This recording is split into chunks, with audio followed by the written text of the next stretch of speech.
Ma mère a servi à ma fille les restes d'une boîte de nourriture à emporter et a dit « c'est bien assez pour elle ». Puis elle a placé une assiette fraîche devant l'enfant de mon frère et lui a dit « mange autant que tu veux ». Je ne me suis pas battu. J'ai pris nos cadeaux et nous sommes sortis. À 22h17, maman a envoyé un message disant que le paiement avait intérêt à passer demain. Je n'ai pas fait de scène.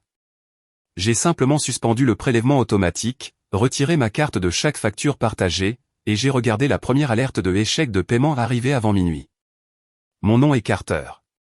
J'ai 36 ans, et s'il y a une chose que j'ai apprise au fil des ans, c'est que certaines personnes ne vous voient que lorsque l'argent s'arrête de couler. Pendant la majeure partie de ma vie d'adulte, j'étais celui que ma famille appelait quand la facture d'électricité arrivait à échéance. J'étais celui à qui ils envoyaient des messages à minuit quand le paiement de l'assurance automobile était rejeté. J'étais le fils dévoué, le frère fiable, la personne qui se présentait avec un chéquier quand tous les autres se présentaient avec des excuses. Ma mère n'a jamais demandé si j'en avais les moyens, elle s'y attendait, tout simplement.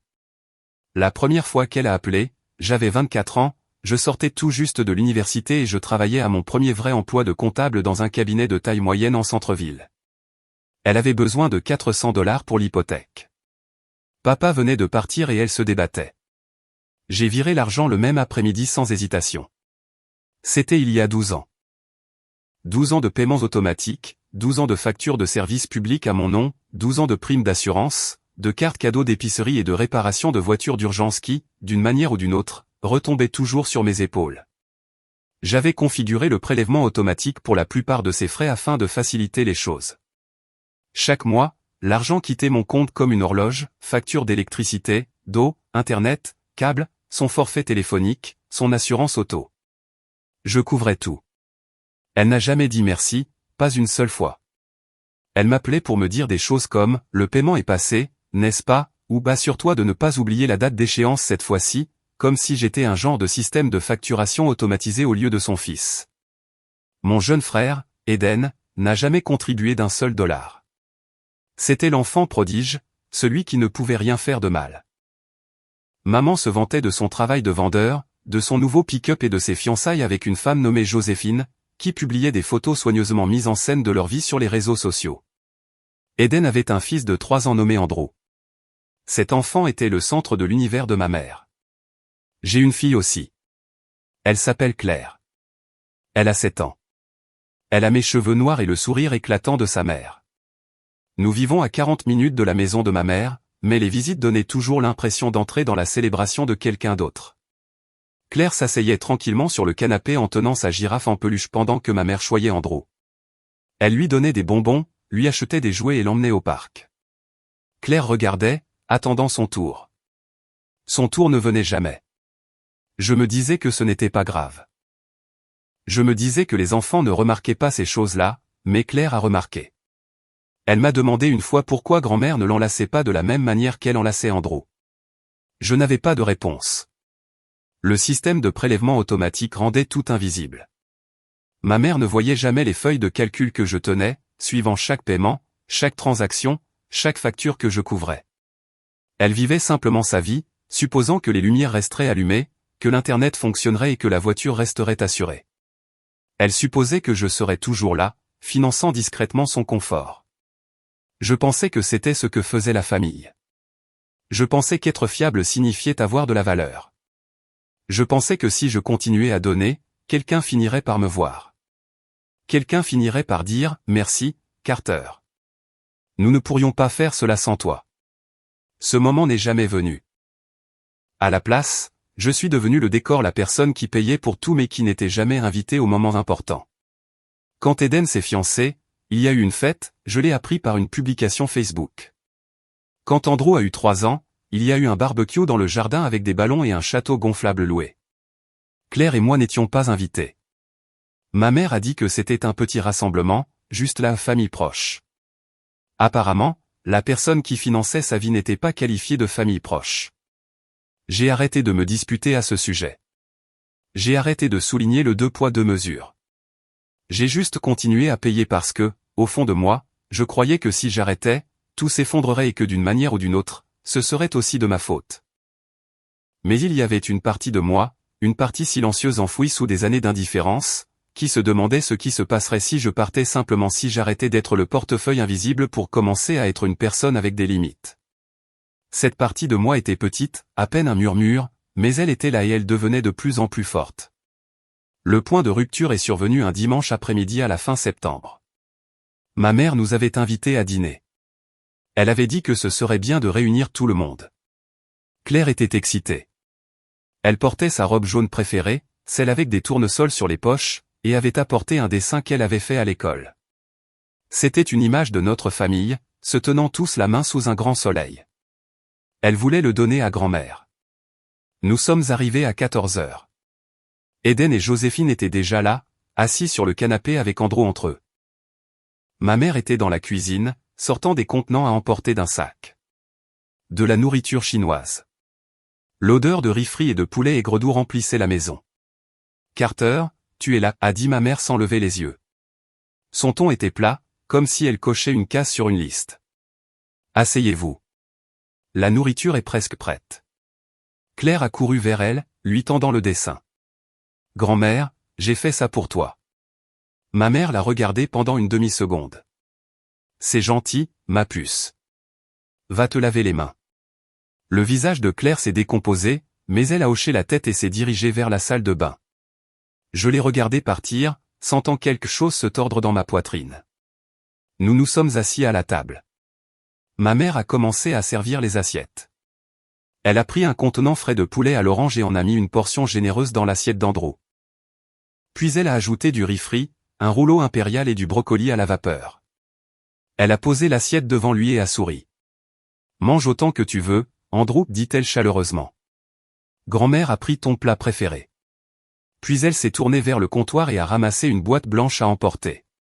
Elle était à moitié vide, le genre de contenant que l'on reçoit quand on commande trop et que l'on garde les restes pour plus tard. Elle l'a ouverte, a raclé le reste du poulet à l'orange sur une petite assiette et l'a placé devant Claire. « C'est bien assez pour elle, a dit ma mère nonchalamment, comme si elle commentait la météo. J'ai fixé l'assiette. Le poulet était froid. Il restait peut-être 4 morceaux avec quelques grains de riz collés au fond de la boîte. Claire l'a regardé, puis a regardé l'assiette d'Andrew, qui était une montagne de nourriture fraîche et chaude. « Maman, ai-je dit doucement, la voix serrée.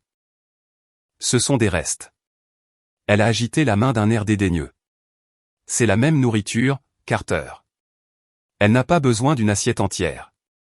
Les enfants de son âge ne mangent pas autant de toute façon. » Joséphine a eu un sourire narquois de l'autre côté de la table. Eden n'a rien dit, il a juste pris sa fourchette et a commencé à manger. Claire n'a pas touché à son assiette. Elle est restée assise là, fixant les 4 morceaux de poulet froid, les mains jointes sur ses genoux. Je pouvais voir qu'elle essayait de ne pas pleurer. J'ai senti quelque chose changer en moi. Ce n'était pas de la colère, pas encore. C'était quelque chose de plus froid, de définitif. Je me suis levé lentement, repoussant ma chaise. Nous partons. Ma mère a levé les yeux, confuse. Quoi? Vous venez d'arriver. Nous avons apporté des cadeaux, ai-je dit calmement. Nous les reprenons avec nous. Je me suis dirigé vers la petite table où Claire avait posé un petit sac cadeau. C'était une bougie qu'elle avait choisie au magasin, parfumée à la vanille, enveloppée dans du papier de soie. Je l'ai ramassée et l'ai tendue à Claire. Viens, ma chérie. Prends ton manteau. Carter, ne sois pas ridicule, a dit ma mère, la voix montant légèrement. Assieds-toi. Tu fais une scène. Je n'ai pas répondu. J'ai aidé Claire à mettre sa veste, remontant la fermeture et Claire avec précaution.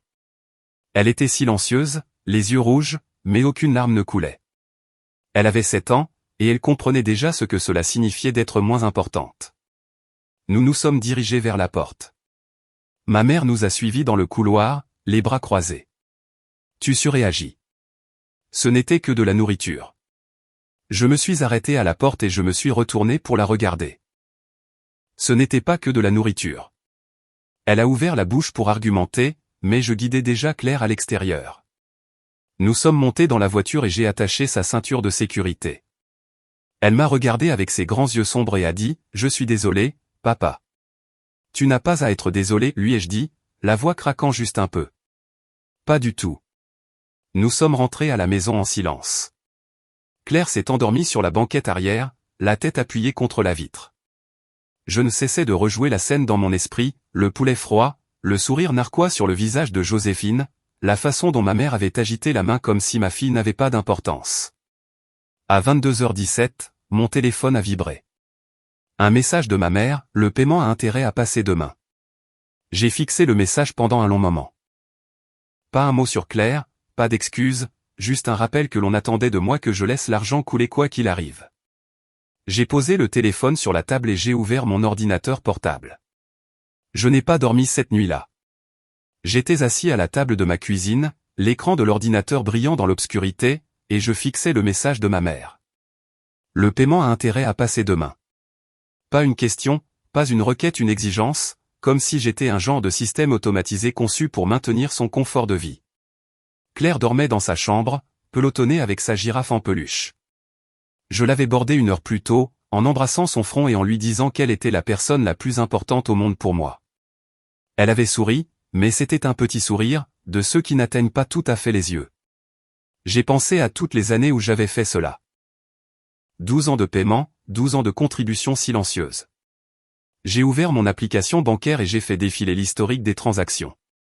Chaque mois, comme une horloge, l'argent quittait mon compte, facture d'électricité, 142 internet et câbles, 195 forfaits téléphoniques, $85 je n'avais jamais fait le total auparavant.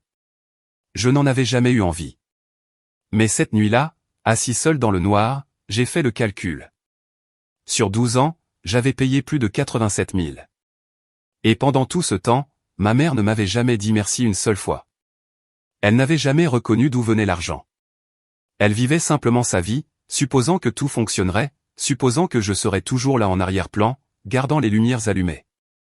J'ai pensé à la boîte à emporter. La façon dont elle avait raclé les derniers morceaux de poulet froid dans l'assiette de Claire. La façon dont elle avait souri à Andrew et lui avait dit de manger autant qu'il le voulait. La façon dont elle m'avait regardé quand j'avais dit que nous partions, comme si j'étais celui qui n'était pas raisonnable. J'ai pensé à tous les anniversaires que Claire avait passés à attendre que grand-mère la remarque. Toutes les fêtes où elle s'était assise tranquillement dans un coin pendant qu'Andrew ouvrait ses cadeaux. Toutes les fois où je lui avais dit « Grand-mère est juste occupée pour le moment », tout en sachant que c'était un mensonge. Mon téléphone a encore vibré. Un autre message de ma mère, « Je suis sérieuse, Carter.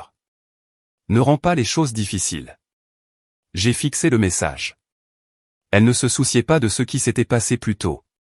Elle ne se souciait pas que Claire ait été humiliée. Elle ne se souciait pas que je sois parti. Tout ce qui lui importait, c'était de s'assurer que l'argent continuait d'arriver. J'ai senti quelque chose basculer en moi. Ce n'était pas de la colère. La colère aurait été bruyante, explosive, temporaire. C'était quelque chose de plus froid, de permanent. C'était la prise de conscience tranquille que j'avais passé 12 ans à être invisible, et qu'aucune somme d'argent n'allait jamais changer cela. J'ai ouvert les paramètres de prélèvement automatique de ma banque. Il y avait une liste de paiements récurrents, tous liés à l'adresse de ma mère, électricité, eau, internet, câble, assurance, téléphone. J'ai survolé le bouton au pause avec le curseur. Un clic. C'est tout ce qu'il faudrait. Pendant 12 ans, je m'étais dit qu'être fiable signifiait avoir de la valeur. Je m'avais dit que si je continuais simplement à donner, quelqu'un finirait par me voir. Finalement, quelqu'un apprécierait ce que j'avais fait. Mais ils ne l'ont jamais fait, et ils ne le feraient jamais. J'ai pensé à Claire endormie dans la pièce d'à côté. J'ai pensé au dessin qu'elle avait fait, celui que ma mère avait à peine regardé. J'ai pensé au poulet froid dans l'assiette et à la façon dont Claire avait fait tant d'efforts pour ne pas pleurer. Ma fille méritait mieux, et moi aussi. J'ai cliqué sur pause pour la facture d'électricité. Puis j'ai cliqué sur pause pour la facture d'eau, puis l'internet, puis le câble, puis l'assurance. Un par un, j'ai suspendu chaque paiement automatique. L'écran s'est mis à jour, paiement suspendu. Le prochain paiement prévu ne sera pas traité. J'ai vérifié l'heure, 23h48. La facture d'électricité devait être traitée à minuit. J'ai fermé l'ordinateur et je suis resté assis dans le silence. Pour la première fois en 12 ans, je n'allais pas être là quand ma mère aurait besoin de moi. Je n'allais pas régler le problème. Je n'allais pas discrètement sauver la mise. J'allais juste laisser le paiement échouer. Et j'allais regarder. À minuit 3, mon téléphone a vibré. Je l'ai pris et j'ai regardé l'écran. C'était une notification automatisée de la compagnie d'électricité, le paiement pour le compte se terminant par 4782 a échoué. Veuillez mettre à jour vos informations de paiement pour éviter toute interruption de service. J'ai fixé le message. Le compte se terminant par 4782 était la facture d'électricité de ma mère. Le paiement avait tenté de passer à minuit, et pour la première fois en 12 ans, il avait échoué. J'ai posé le téléphone sur ma table de nuit et je me suis allongé sur le lit, fixant le plafond. Je ne ressentais rien, aucune culpabilité, aucune panique, aucun regret, juste un sentiment de calme étrange. À minuit 18, mon téléphone a de nouveau vibré. Une autre notification, le paiement pour le compte se terminant par 9341 a échoué. Veuillez mettre à jour vos informations de paiement pour éviter toute interruption de service. La facture d'eau. À minuit 34, la facture d'internet et du câble a échoué. À minuit 47, le paiement de l'assurance automobile a été rejeté. Chaque notification illuminait mon téléphone dans le noir. Chacune était une nouvelle fissure dans le système invisible que j'avais construit pour soutenir la vie de ma mère. Pendant 12 ans, j'avais été le filet de sécurité, la personne qui s'assurait que rien ne passe à travers les mailles du filet. Maintenant, je regardais les mailles s'agrandir en temps réel. Je n'ai répondu à aucune des notifications. Je suis juste resté allongé là à écouter le bourdonnement sourd du climatiseur, sentant le poids de ces 12 années quitter lentement mes épaules. À 6h42, ma mère a appelé. J'ai laissé sonner. L'appel est allé vers la boîte vocale. Elle a rappelé à 7h03, puis encore à 7h15. J'ai mis mon téléphone en mode silencieux et je me suis levé pour préparer le petit déjeuner pour Claire. Elle est entrée dans la cuisine en se frottant les yeux, encore en pyjama. « Bonjour, papa, dit-elle d'une voix ensommeillée. « Bonjour, ma chérie. Pancake ou gaufre ? » Pancake, dit-elle en grimpant sur une chaise à la table. Je lui ai fait des pancakes aux pépites de chocolat, comme elle les aimait. Nous avons mangé ensemble, en discutant de sa prochaine sortie scolaire au musée des sciences. Elle était excitée, elle voulait voir l'exposition sur les dinosaures. Je lui ai dit que nous lui achèterions un dinosaure en jouet à la boutique de souvenirs. Mon téléphone était toujours sur le comptoir, silencieux, mais s'allumant toutes les quelques minutes. Plus d'appels de ma mère, plus de notifications des compagnies de services publics. J'ai tout ignoré. À 9h30, après avoir déposé Claire à l'école, j'ai vérifié mes messages. Il y avait 6 appels manqués de ma mère et 3 messages textes. Le premier disait, « Carter, rappelle-moi. Il y a un problème avec la facture d'électricité. » Le second disait, « Je suis sérieuse. Le paiement n'est pas passé. Règle ça. » Le troisième disait, « Si tu me punis pour hier, c'est puéril. Rappelle-moi. » J'ai fixé le mot puéril. Elle pensait que je la punissais. Elle pensait que c'était une sorte de réaction émotionnelle, une crise de colère dont je me remettrais en quelques heures. Elle ne comprenait pas que ce n'était pas une punition. C'était simplement la fin. J'ai ouvert un nouveau message texte et j'ai écrit soigneusement, « Le prélèvement automatique a été suspendu. Je ne couvrirai plus tes factures. » J'ai appuyé sur envoyer. 3 minutes plus tard, mon téléphone a sonné. J'ai répondu. « Qu'est-ce que tu veux dire par tu ne couvres plus les factures » a dit ma mère d'une voix aiguë. « Carter, tu ne peux pas juste arrêter de payer. J'ai des choses organisées. J'ai le prélèvement automatique. Tu ne peux pas faire ça. » « Je le peux, ai-je dit calmement. Et je l'ai fait. C'est à propos d'hier, n'est-ce pas? Tu es vexé à cause de la nourriture. Carter, tu es ridicule. Claire a eu amplement de quoi manger. Ce n'est pas une raison pour arrêter d'aider votre famille. J'ai pris une grande inspiration. Ce n'était pas à propos de la nourriture, c'était à propos de ce que la nourriture représentait. Vous avez donné des restes à ma fille et vous avez dit à mon neveu de manger autant qu'il le voulait. Vous avez clairement montré quel petit enfant vous estimez. Alors, je montre clairement quel fils paie. Il y eut un silence à l'autre bout du fil. Tu ne penses pas ce que tu dis, a-t-elle fini par dire, sa voix plus basse maintenant. Si. Carter, écoute-moi. Tu ne peux pas me laisser en plan comme ça. J'ai des factures. J'ai des dépenses. Tu sais que je ne peux pas assumer cela seul. Alors peut-être devrais-tu demander à Eden, ai-je dit. Il fait aussi partie de la famille, n'est-ce pas? La famille proche que tu invites aux fêtes d'anniversaire. J'ai raccroché avant qu'elle ne puisse répondre. Elle s'est présentée à mon appartement 2 heures plus tard. J'ai entendu frapper à la porte et j'ai su immédiatement qui c'était, le rythme sec et impatient de quelqu'un qui s'attend à ce qu'on le laisse entrer sans poser de questions. J'ai marché jusqu'à la porte et j'ai regardé par le Judas. Ma mère se tenait de l'autre côté, les bras croisés, la mâchoire serrée. J'ai ouvert la porte mais je ne me suis pas écarté. Nous devons parler, a-t-elle dit, me bousculant pour entrer dans l'appartement. J'ai fermé la porte et je l'ai suivie dans le salon. Elle s'est retournée pour me faire face, son expression mêlant colère et incrédulité. De quoi s'agit-il vraiment, Carter, a-t-elle exigé. Est-ce parce que j'ai donné des restes à Claire? Est-ce que tu vas sérieusement punir ta propre mère pour une assiette de poulet? Ce n'était pas à propos du poulet, ai-je dit calmement. C'était à propos du message. Tu as clairement fait comprendre que Claire n'a pas d'importance pour toi, que je n'ai pas d'importance pour toi. Alors, je fais clairement comprendre que j'en ai fini de financer une vie où nous sommes invisibles. Ce n'est pas juste, a-t-elle lancé. J'aime Claire. Je t'aime, mais tu es trop sensible. Les enfants ne se soucient pas de ces choses-là.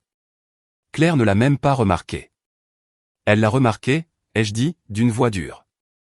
Elle a remarqué qu'Andrew avait une assiette pleine et qu'elle avait des reliefs. Elle a remarqué que tu lui souriais et que tu la regardais à peine. Elle a 7 ans et elle sait déjà qu'elle n'est pas ta préférée. Le visage de ma mère a rougi. Tu lui mets des mots dans la bouche. Tu transformes cela en quelque chose que ce n'est pas.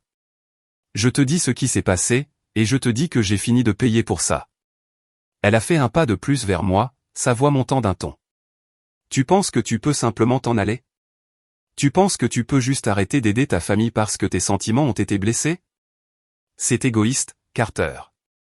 C'est cruel. Égoïste, j'ai répété le mot, avec un goût amer. J'ai payé tes factures pendant 12 ans. 12 ans. J'ai couvert ton électricité, ton eau, ton internet, ton assurance auto, ton téléphone. Je n'ai rien demandé en retour. Je l'ai juste fait parce que je pensais que c'était ça, la famille. Et pendant tout ce temps, tu n'as jamais dit merci, pas une seule fois. Tu t'y attendais comme si j'étais une sorte de distributeur automatique. Je ne t'ai pas demandé de faire ça, a-t-elle dit sur la défensive. Tu as proposé. J'ai proposé il y a 12 ans quand tu avais besoin d'aide pour l'hypothèque. Je n'ai pas proposé de devenir ta source de financement permanente. Tu as juste supposé que je continuerais à payer. Et quand je dis enfin non, tu te présentes à ma porte et tu me traites d'égoïste. Elle m'a dévisagé, sa bouche s'ouvrant et se fermant comme si elle ne savait que dire. Finalement, elle a secoué la tête. Tu vas le regretter. Tu vas te sentir terriblement mal quand je perdrai la maison. Quand les lumières seront coupées, quand je devrai dire aux gens que j'ai un fils qui m'a abandonné. Je ne t'abandonne pas, ai-je dit doucement. J'arrête juste l'argent. Si tu veux une relation avec moi, avec Claire, tu peux en avoir une. Mais elle ne sera plus basée sur mon compte bancaire. Et qu'en est-il d'Eden, a-t-elle dit amèrement. Est-ce que tu vas le faire payer lui aussi? Est-ce que tu vas le monter contre moi?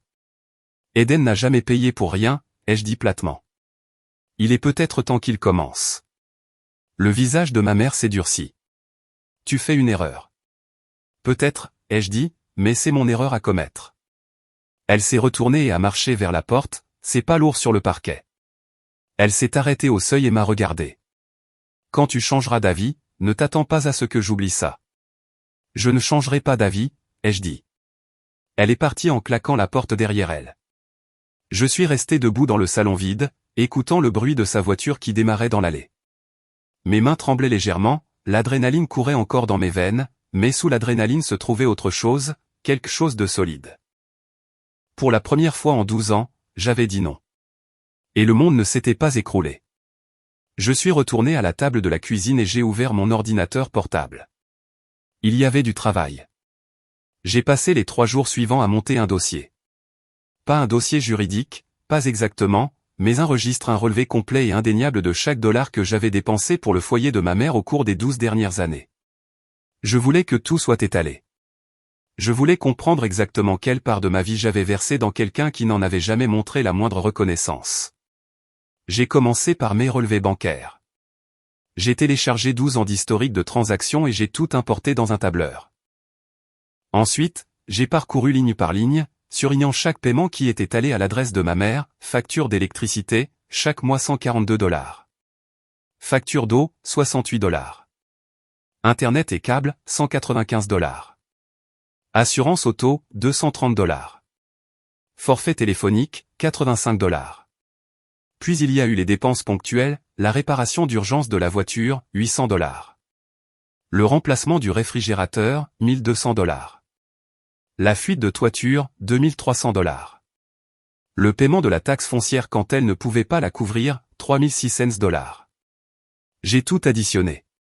Le total s'élevait à $91 476. J'ai fixé le chiffre pendant un long moment. $91 000. C'était un acompte pour une maison. C'était un fonds d'études pour Claire. C'était une décennie de vacances, d'investissement, d'économie. Au lieu de cela avait disparu dans la vie de ma mère silencieusement, invisiblement, sans un mot de gratitude. J'ai créé un deuxième tableur pour suivre la chronologie. Quand les paiements avaient-ils commencé? Quand étaient-ils devenus automatiques? Quand avais-je arrêté d'attendre de la reconnaissance pour commencer à simplement accepter le silence? Le schéma était clair. La première année, ma mère m'avait remercié occasionnellement. À la deuxième année, les remerciements s'étaient arrêtés. À la troisième année, elle m'appelait pour me rappeler quand les paiements arrivaient à échéance. À la cinquième année, elle avait complètement arrêté d'appeler. Elle supposait simplement que l'argent serait là. J'ai imprimé les tableurs 12 pages, interlignes simples, montrant chaque transaction. Je les ai mis dans un dossier rouge et je les posais sur mon bureau. Ensuite, j'ai commencé à collecter la documentation auprès des entreprises de services publics. Je me suis connecté à chaque compte et j'ai téléchargé les relevés, électricité, eau, fournisseur internet, compagnie d'assurance. Chaque relevé mentionnait mon nom comme titulaire du compte, ma carte de crédit comme mode de paiement, mon email comme contact. Le nom de ma mère ne figurait nulle part. Légalement, c'étaient mes comptes. Je les avais ouverts. Je les avais entretenus. Je pouvais les résilier quand je le voulais. Elle ne pouvait rien faire pour me forcer à continuer de payer. J'ai téléchargé les politiques d'annulation pour chaque service. La compagnie d'électricité exigeait un préavis de 3 jours. La compagnie des eaux exigeait 5 jours.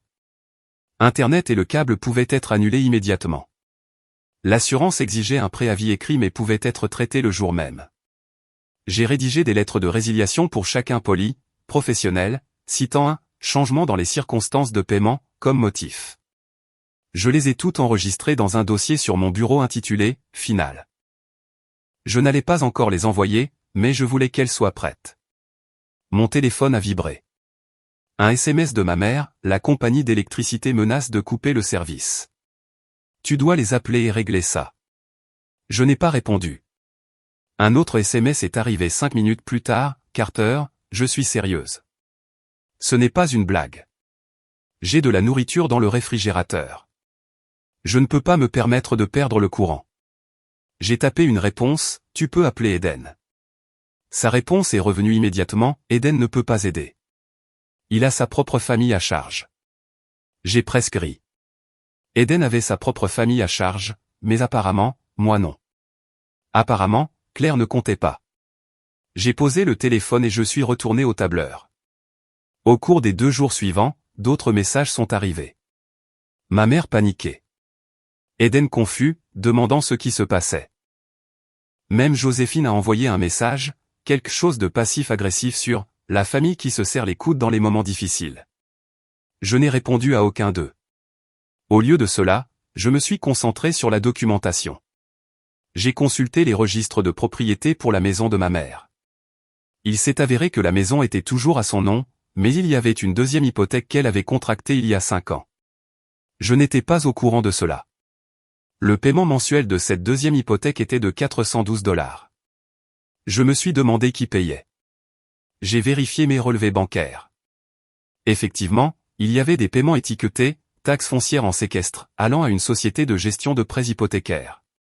Je payais une partie de sa deuxième hypothèque sans même le savoir. J'ai ajouté ces paiements au tableur. Le total a grimpé à 94 800 $. Je me suis adossé à ma chaise et j'ai fixé l'écran. 94 000 $. 12 ans et pas un seul merci. J'ai pris mon téléphone et ouvert mes messages.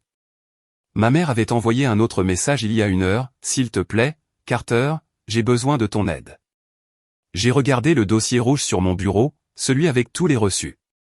J'ai tapé une réponse, j'ai tous les dossiers, chaque paiement, chaque dollar. Si tu veux parler, nous pouvons parler, mais je ne réactive pas le paiement automatique. J'ai envoyé.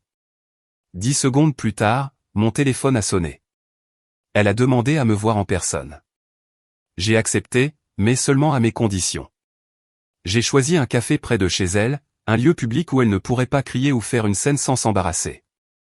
Je suis arrivé 10 minutes en avance et je me suis assis à une table dans un coin, le dossier rouge devant moi. Ma mère est entrée à 14 heures pile. Elle avait l'air fatiguée. Ses cheveux étaient attachés en une queue de cheval décoiffée et elle avait des cernes sous les yeux.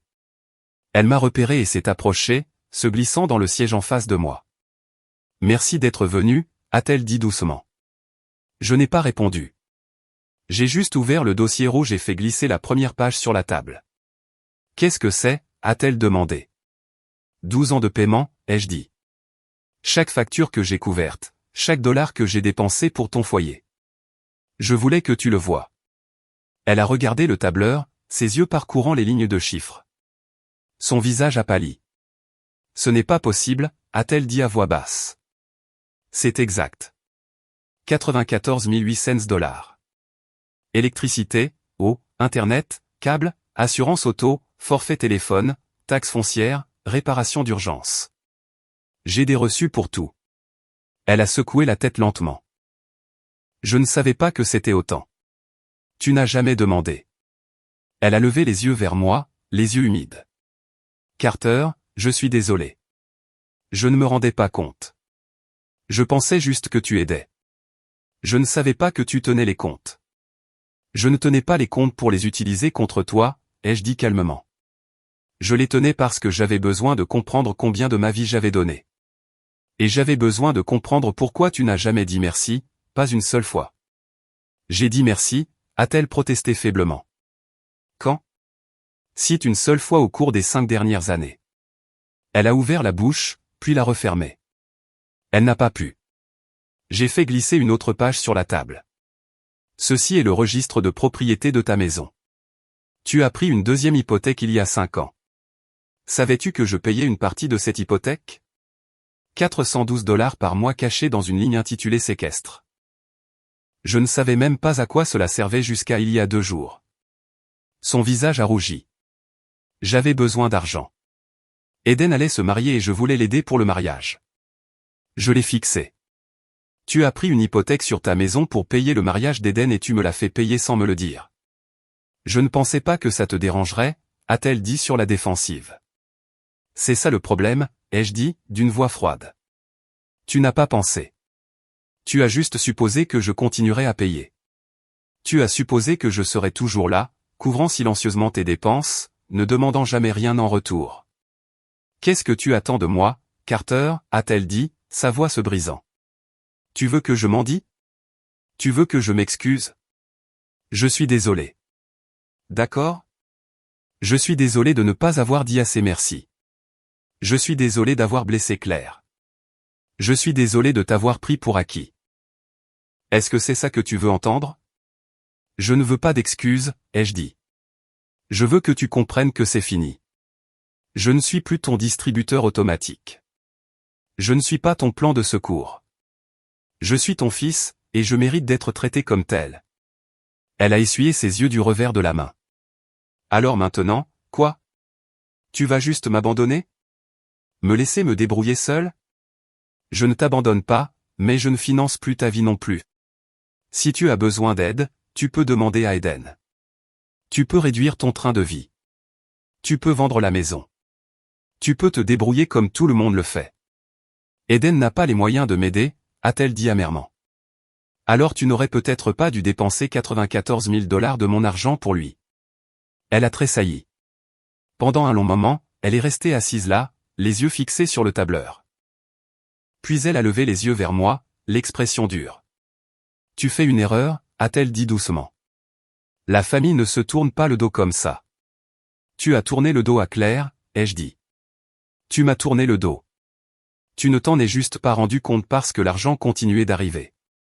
Je me suis levé et j'ai ramassé les papiers, les glissant à nouveau dans le dossier rouge. J'ai fini, maman. J'ai fini d'être invisible. J'ai fini d'être la personne que tu ne vois que quand tu as besoin de quelque chose. Si tu veux une relation avec moi, avec Claire, cela commence par le respect, pas par le paiement automatique. J'ai quitté le café sans me retourner.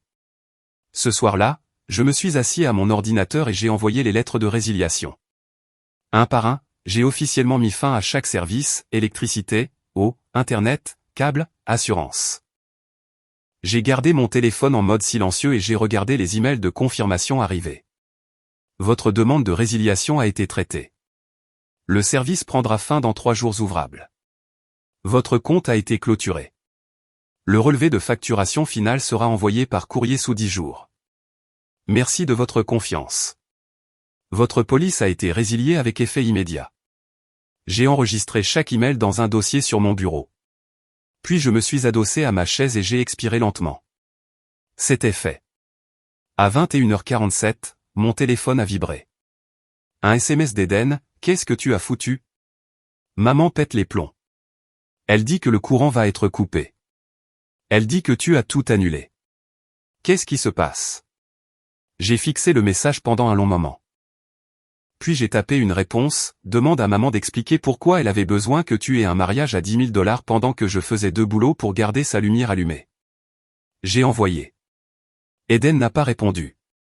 3 semaines plus tard, la compagnie d'électricité a coupé le courant chez ma mère. Je l'ai appris par un message vocal qu'elle a laissé à 2 heures du matin. Sa voix tremblait, en colère et désespérée. Elle a dit que j'étais cruel. Elle a dit que je l'avais abandonné. Elle a dit que je le regretterais pour le reste de ma vie. J'ai supprimé le message sans l'écouter jusqu'au bout. Eden a essayé d'appeler une fois. Il a laissé un message me demandant de reconsidérer, disant que maman galérait, que la famille devait se serrer les coudes. Je ne l'ai pas rappelé. S'il voulait t'aider, il le pouvait. Il ne le voulait simplement pas. Joséphine m'a envoyé un message sur les réseaux sociaux, quelque chose sur le fait que je donnais un terrible exemple à Claire en tournant le dos à la famille. Je l'ai bloqué. Ce qu'il y a avec le fait de couper les ponts financièrement, c'est que cela force tout le monde à montrer ses véritables priorités. Ma mère aurait pu vendre la maison et déménager dans un endroit plus petit. Elle aurait pu demander à Eden de contribuer. Elle aurait pu prendre un emploi à temps partiel. Au lieu de cela, elle a passé 3 semaines à me traiter de cruel et de sans cœur, espérant que la culpabilité me ferait revenir. Ça n'a pas marché. À la fin du mois, j'ai appris par un cousin que ma mère s'était installée chez Eden et Joséphine. Ils avaient une chambre d'amis dans leur maison, celle qu'ils gardaient pour quand Andrew serait plus grand.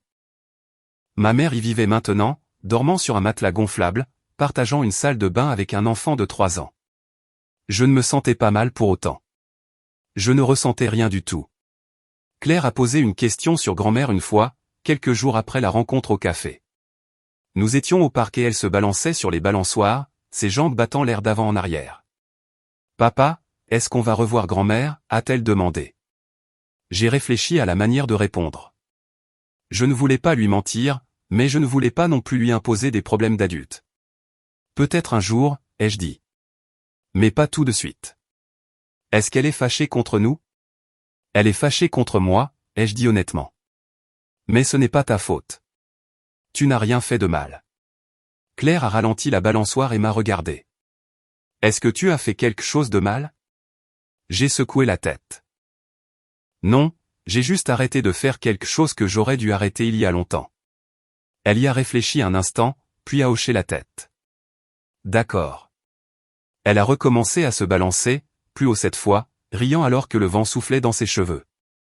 Je l'ai regardée et j'ai senti quelque chose s'apaiser dans ma poitrine. Du soulagement, peut-être, ou de la paix. Ce soir-là, j'ai vérifié mon compte bancaire.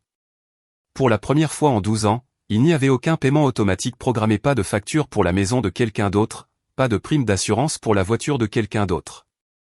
Juste mes propres dépenses, ma propre vie. J'avais 720 $ de plus sur mon compte ce mois-là.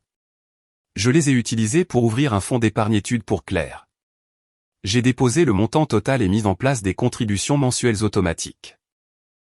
Dans 12 ans, si je continuais à contribuer, elle aurait assez pour une bourse complète dans une université d'État. 12 ans la même durée que celle passée à financer la vie de ma mère.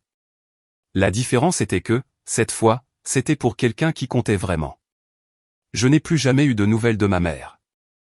Pas d'excuses, pas de reconnaissance, pas de tentative de reconstruire la relation. Elle avait fait son choix, et moi aussi. Eden a rappelé une fois de plus 6 mois plus tard. Il a dit que maman parlait de retourner dans sa maison, mais qu'elle n'en avait pas les moyens sans aide. Il a demandé si je ne voudrais pas revenir juste pour aider avec les services publics. Je lui ai dit non. Il a demandé si je me sentais bien dans ma peau d'abandonner ainsi la famille. Je lui ai dit que je me sentais mieux que je ne l'avais été depuis des années. Puis j'ai raccroché.